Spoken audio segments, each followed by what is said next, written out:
एवढी काय खास नाही. तू शांत आहे ना काय हे विकार कुठून आले ये ना. हा भाई ऐक ना, मी काय म्हणत होतो ते आपलं तेवढी जागा फायनल करा ना, तो एक 5 एकराचा प्लॉट नाही का ना. त्या दिवशी आपला मॅटर झाला तुम्ही पळून गेले, पडता का तुम्हाला? अरे त्या दिवशी मला बी वाईट वाटलं, मला पळायचं नव्हतं. पण कसं आहे माहितीये का, कधी कधी भाईला बी थोडंसं शांत घ्यायला लागत. काय चालू होतं आचारसंहिता आणि शिवाय मग उपवास, तो बी साईबाबाचा. आपल्याला एक तर कसं राग कंट्रोल होत नाही. आणि तुम्हाला वाटतं मी बाप्पा पेपर देतोय का? नाही, आत्ताच्या का प्लॉटचं काम फायनल केलंय, तो प्लॉट घेतलाय आज आणि गाडी बी घेतली आपण. बरं अण्णा, गाडी घेतली ना, काही चक्कर विक्कर वाहू द्या आता. बास का म्हणजे तुमच्यासाठी नाही, कोणासाठी? तुमच्यासाठीच आहे. आपण लगेच चक्कर मारू. पण विषय असं झालाय, नेमका ड्रायव्हर चहा प्यायला गेलाय, तो आला का आपण लगेच निघू. साईडला गाडी काढायची. तुझीच वाट पाहत होतो, एक मिनिट ये ना इकडं.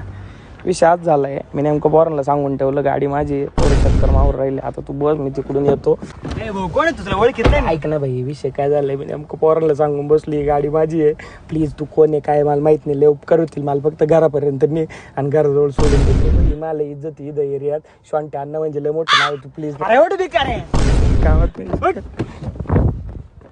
मावशीची गाणी ऐक रोशन, तुला सगळं सांगतो.